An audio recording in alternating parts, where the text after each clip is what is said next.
Day 171. Esther 1-2. This is what happened in the days of Xerxes, who reigned over 127 provinces from India to Cush. In those days King Xerxes sat on his royal throne in the citadel of Susa. In the 3rd year of his reign, Xerxes held a feast for all his officials and servants. The military leaders of Persia and Media were there, along with the nobles and princes of the provinces. And for a full 180 days he displayed the glorious riches of his kingdom and the magnificent splendor of his greatness. At the end of this time, in the garden court of the royal palace, the king held a 7-day feast for all the people in the citadel of Susa, from the least to the greatest. Hangings of white and blue linen were fastened with cords of fine white and purple material to silver rings on the marble pillars. Gold and silver couches were arranged on a mosaic pavement of porphyry, marble, mother of pearl, and other costly stones. Beverages were served in an array of goblets of gold, each with a different design, and the royal wine flowed freely, according to the king's bounty. By order of the king, no limit was placed on the drinking, and every official of his household was to serve each man whatever he desired. Queen Vashti also gave a banquet for the women in the royal palace of King Xerxes. On the 7th day, when the king's heart was merry with wine, he ordered the 7 eunuchs who served him, Mehuman, Biztha, Harbona, Bigtha, Abagtha, Zethar, and Carkas, to bring Queen Vashti before him, wearing her royal crown, to display her beauty to the people and officials. For she was beautiful to behold. Queen Vashti, however, refused to come at the king's command brought by his eunuchs. And the king became furious, and his anger burned within him. Then the king consulted the wise men who knew the times, for it was customary for him to confer with the experts in law and justice. His closest advisers were Carshena, Shethar, Admatha, Tarshish, Marsena, and Memucan, the 7 princes of Persia and Media who had personal access to the king and ranked highest in the kingdom. According to law, he asked, what should be done with Queen Vashti, since she refused to obey the command of King Xerxes delivered by the eunuchs? And in the presence of the king and his princes, Memucan replied, Queen Vashti has wronged not only the king, but all the princes and the peoples in all the provinces of King Xerxes. For the conduct of the queen will become known to all women, causing them to despise their husbands and say, King Xerxes ordered Queen Vashti to be brought before him. But she did not come. This very day the noble women of Persia and Media who have heard about the queen's conduct will say the same thing to all the king's officials, resulting in much contempt and wrath. So if it pleases the king, let him issue a royal decree, and let it be recorded in the laws of Persia and Media so that it cannot be repealed, that Vashti shall never again enter the presence of King Xerxes, and that her royal position shall be given to a woman better than she. The edict the king issues will be heard throughout his vast kingdom, and so all women, from the least to the greatest, will honor their husbands. The king and his princes were pleased with this counsel, so the king did as Memucan had advised. He sent letters to all the provinces of the kingdom, to each province in its own script and to each people in their own language, proclaiming that every man should be master of his own household. Some time later, when the anger of King Xerxes had subsided, he remembered Vashti and what she had done, and what had been decreed against her.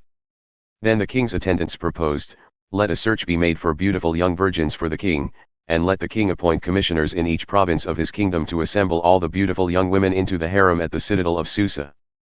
Let them be placed under the care of Hegai, the king's eunuch in charge of the women, and let them be given beauty treatments. Then let the young woman who pleases the king become queen in place of Vashti. This suggestion pleased the king, and he acted accordingly. Now there was at the citadel of Susa a Jewish man from the tribe of Benjamin named Mordecai son of Jair, the son of Shimei, the son of Cush. He had been carried into exile from Jerusalem by Nebuchadnezzar king of Babylon among those taken captive with Jeconiah king of Judah. And Mordecai had brought up Hadassah, that is, Esther, the daughter of his uncle, because she did not have a father or mother.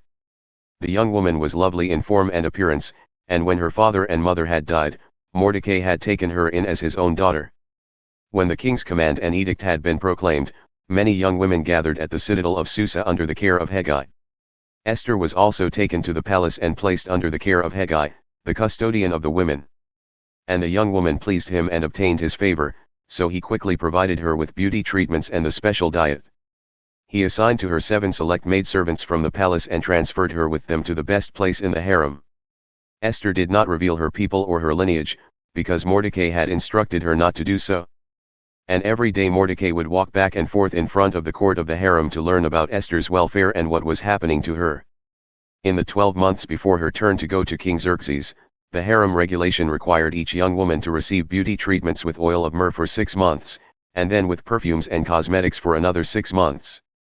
When the young woman would go to the king, she was given whatever she requested to take with her from the harem to the king's palace. She would go there in the evening, and in the morning she would return to a second harem under the care of Shushgaz, the king's eunuch in charge of the concubines. She would not return to the king unless he delighted in her and summoned her by name. Now Esther was the daughter of Abihail, the uncle from whom Mordecai had adopted her as his own daughter. And when it was her turn to go to the king, she did not ask for anything except what Hegai, the king's trusted official in charge of the harem, had advised. And Esther found favor in the eyes of everyone who saw her. She was taken to King Xerxes in the royal palace in the 10th month, the month of Tebath, in the 7th year of his reign. And the king loved Esther more than all the other women, and she found grace and favor in his sight more than all of the other virgins. So he placed the royal crown upon her head and made her queen in place of Vashti. Then the king held a great banquet, Esther's banquet, for all his officials and servants. He proclaimed a tax holiday in the provinces and gave gifts worthy of the king's bounty. When the virgins were assembled a second time, Mordecai was sitting at the king's gate.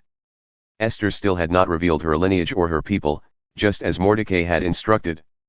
She obeyed Mordecai's command, as she had done under his care. In those days, while Mordecai was sitting at the king's gate, Bigtha and Tarshish, 2 of the king's eunuchs who guarded the entrance, grew angry and conspired to assassinate King Xerxes. When Mordecai learned of the plot, he reported it to Queen Esther, and she informed the king on Mordecai's behalf. After the report had been investigated and verified, both officials were hanged on the gallows. And all this was recorded in the book of the Chronicles in the presence of the king. Acts 5 verses 1 to 21. Now a man named Ananias, together with his wife Sapphira, also sold a piece of property. With his wife's full knowledge, he kept back some of the proceeds for himself, but brought a portion and laid it at the apostles' feet. Then Peter said, Ananias, how is it that Satan has filled your heart to lie to the Holy Spirit and withhold some of the proceeds from the land? Did it not belong to you before it was sold? And after it was sold, was it not at your disposal? How could you conceive such a deed in your heart? You have not lied to men, but to God. On hearing these words, Ananias fell down and died. And great fear came over all who heard what had happened. Then the young men stepped forward, wrapped up his body, and carried him out and buried him. About 3 hours later his wife also came in, unaware of what had happened. Tell me, said Peter, is this the price you and your husband got for the land? Yes, she answered, that is the price. How could you agree to test the Spirit of the Lord? Peter replied. Look, the feet of the men who buried your husband are at the door, and they will carry you out also. At that instant she fell down at his feet and died. Then the young men came in and, finding her dead, carried her out and buried her beside her husband. And great fear came over the whole church and all who heard about these events. The apostles performed many signs and wonders among the people, and with one accord the believers gathered together in Solomon's colonnade. Although the people regarded them highly, no one else dared to join them. Yet more and more believers were brought to the Lord, large numbers of both men and women. As a result, people brought the sick into the streets and laid them on cots and mats, so that at least Peter's shadow might fall on some of them as he passed by. Crowds also gathered from the towns around Jerusalem, bringing the sick and those tormented by unclean spirits, and all of them were healed. Then the high priest and all his associates, who belonged to the party of the Sadducees, were filled with jealousy. They went out and arrested the apostles and put them in the public jail. But during the night an angel of the Lord opened the doors of the jail and brought them out, saying, Go, stand in the temple courts and tell the people the full message of this new life. At daybreak the apostles entered the temple courts as they had been told and began to teach the people.